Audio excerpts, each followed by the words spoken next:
Good morning everyone, this is Alvarshith Nayak. So ఈరోజు నేను చెప్పబోయే టాపిక్ ఏంటి అని అంటే, ఇప్పటివరకు చేసిన వీడియోస్ అన్నీ ఒకెత్తు, ఇదొక్క వీడియో ఒకటి. ఎందుకు అని అంటే, ఇది భూమిలో ప్రతి ఒక్కరు తెలుసుకోవాల్సిన విషయం.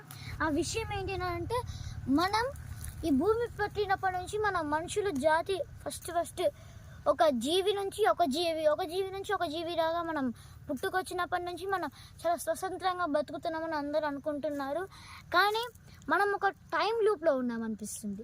ఎందుకు అని అంటే, మీరు గమనించండి, మనకి 1928లో కలరా అనే వ్యాధి వచ్చింది. అండ్ అదే విధంగా మనం చూసుకున్నట్లయితే మళ్ళీ 2019లో కూడా కరోనా అనేది వచ్చింది. అప్పుడు అది 5-6 ఇయర్స్ చాలా ఇబ్బంది పెట్టింది మనుషుల్ని. ఇది 3-4 ఇయర్స్ బాగా కష్టపెట్టింది కరోనా. దీని తర్వాతకి 1947లో వరల్డ్ వార్ 2 ఇంకా చాలా దారుణాలు జరిగాయి. అది మీకు ఆల్రెడీ తెలిసిందే.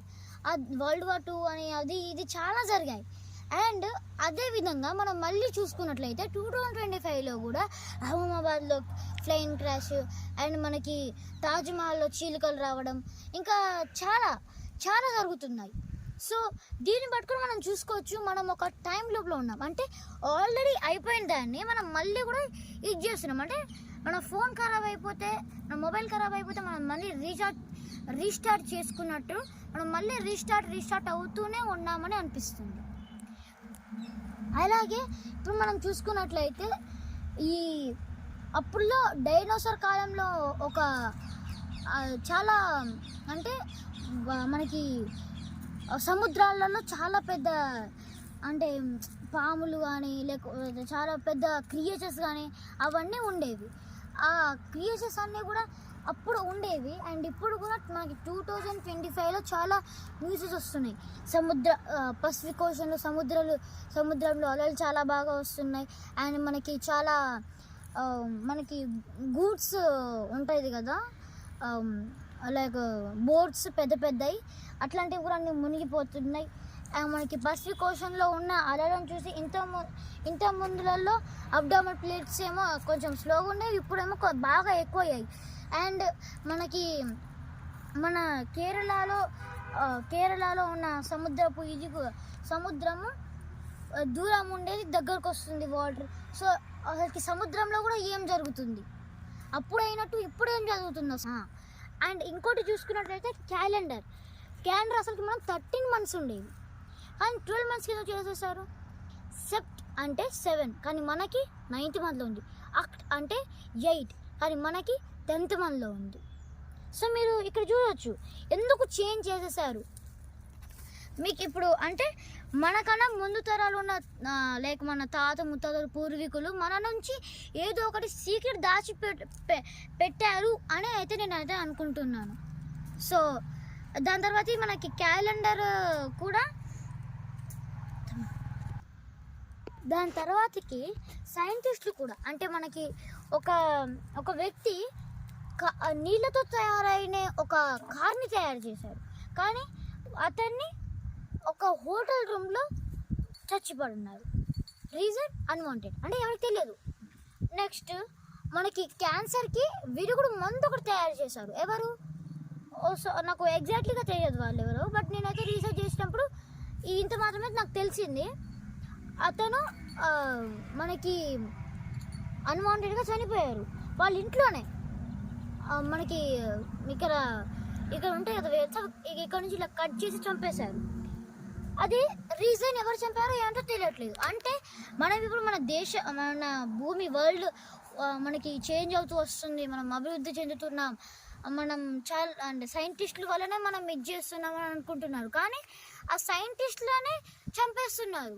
అసలు ఎందుకు చంపేస్తున్నారు, అలా ఎందుకు చనిపోతున్నారు అంటే ఈ భూమి ఈ వరల్డ్ మనకి ఈ అభివృద్ధి చెందడం ఎవరికైనా నచ్చట్లేదా? ఎవరు అసలు ఈ వరల్డ్కి ఏం జరుగుతుంది అనేది ఇది. అలాగే ఇంకోటి ఏంటంటే మనకి తెలుసు, మనం కోతులను అంటే చిన్న జీవుల నుంచి మనం పెద్ద జీవులుగా ఇప్పటి వరకు కోతుల నుంచి మనుషులుగా మనం వచ్చామనేది మనందరికీ తెలుసు. అయితే అప్పుడు అభివృద్ధి చెందాము, కానీ ఇప్పుడు ఎందుకు అభివృద్ధి చెందట్లేదు అని అందరికీ క్వశ్చన్ వస్తుంది. నాకన్నా మూడు కామెంట్లు కూడా వచ్చాయి అలాగే. అయితే మనం ఇప్పటికీ అభివృద్ధి చెందుతున్నాం, కానీ మనం దాన్ని అభివృద్ధి చెందుతున్నాం, కానీ మనం అక్కడే ఆపేస్తున్నాం. ఎలాగంటే మీరు ఇప్పుడు గమనించవచ్చు, అబ్బాయిలకేమో గడ్డం వస్తుంది, అమ్మాయిలకేమో గడ్డం రాకుండా మనకి జుట్టు బాగా పెరుగుతుంది.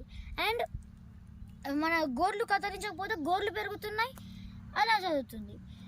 అండ్ నేను ఇంకోటి చూడు చెప్పాలి, బాగా స్పియర్ అనేది దొరికింది. అది నాకు ఎగ్జాక్ట్గా తెలియదు ఏ కంట్రీయో. ఆ కంట్రీ ఏంటనంటే పైన ఆకాశంలో ఏదో అలా మెల్లగా అంటే స్పీడ్గా వెళ్తున్నా ఏదో అనుకోవచ్చు, బట్ పెద్ద బాల్ ఈ సైజు ఉంటుంది. అది మనకి గాలిలో తేలుతూ వెళ్తూ ఉంది అనమాట. దాన్ని అలానే చూస్తున్నారు అనమాట అక్కడ ఉండే ప్రజలు. అది ఒక కరెంట్ వైర్కి తట్టుకొని కింద పడ్డది. కింద పడగానే ఎమ్మటే కూడా మనుషులు వెళ్ళి దాన్ని పట్టుకొని ముట్టుకున్నారు. ముట్టుకున్న 5 మెంబర్స్కి ఒక ఏదో అంతు చిక్కని వ్యాధి కూడా కాదు, అది డిసీజ్ లాగా వచ్చి చనిపోయారు 1 వీక్లోనే. దాని తర్వాత సైంటిస్టులకు అది అప్పచెప్పారు. అండ్ దాని మీద చూస్తే ఏమో ఏదో వింత భాషలో దాని చుట్టూ ఏదో రాసి పెట్టి ఉంది. అండ్ మధ్యలో ఏదో చిప్, ఇంత సైజులో ఒక చిప్ ఇన్సర్ట్ చేసినట్టు ఏదో మార్క్స్ అనేది ఉంటాయి దాని మీద. అండ్ అది ఏమైనా మనుషులే చేసింది ఏదైనా అని అనుకుంటే రెక్కలు లేకుండా దాన్ని జాయిన్ చేసినట్టు కూడా అనిపించట్లేదు, వెల్డింగ్ కొట్టినట్టు కూడా అనిపించట్లేదు. ఓన్లీ ఒక బాల్ లాగా ఉంది. అండ్ అది మెల్లగా తేలే టెక్నాలజీ ఇప్పటి వరకు భూమి మీదనే లేదు. అసలు దాని మీద ఆలోచన అనేది మనుషులకి రాలేదు. మరి అది ఎక్కడి నుంచి వచ్చింది అనేది దీని పేరు. దాని మీద బాగా స్పియర్ అనేది ఒక పేరు పెట్టారు. బాగా స్పియర్ అంటే గుర్తు తెలియని ఒక ఐటెంని బాగా అని అంటారు, ఐటెంని స్పియర్ అని అంటారు. అంటే గుర్తు తెలియని ఐటెం ఒక ఇది గుర్తు తెలియని స్పియర్, బాగా స్పియర్ అని దాని పేరు పెట్టారు. దాని మీద రీసెర్చ్ జరుగుతుంది. మరి అది ఏలియన్స్ కూడా ఈ భూమిని ఆక్రమించుకోవడానికి ఏదైనా పన్నాగం పన్నుతున్నారా అని అర్థం కాదు దాని. అండ్ ఇంకోటి కూడా చెప్పాలి, అదేంటి అని అంటే మన హిందూ మైథాలజీ నుంచి దేవుళ్ళ అంటే శ్లోకాలు కానీ అవన్నీ కూడా దాన్ని ఉపయోగించి ఇది చేస్తే దాని నుంచి రెస్పాండ్ వచ్చింది. అంటే మనం ఏలియన్స్ మన భూమిని ఆక్రమించకుండా మన దేవీ దేవతలు అందరూ దాన్ని ఆపడానికి ట్రై చేస్తున్నారు ఏంటి? అసలు అవి నిజంగా ఏలియన్లేవా లేకపోతే ఇంకేదైనా? దాని మీద ఏమైనా సమాచారం అనేది మీకు చెప్తాను. ఇప్పుడు నేను చెప్పింది అంతా కూడా మీరు ఒకసారి బాగా థింక్ చేసి చూస్తే మనం ఫ్యూచర్ని చూసుకోవచ్చు. ఫ్యూచర్ కాదు, దాన్ని మార్చేయచ్చు కూడా.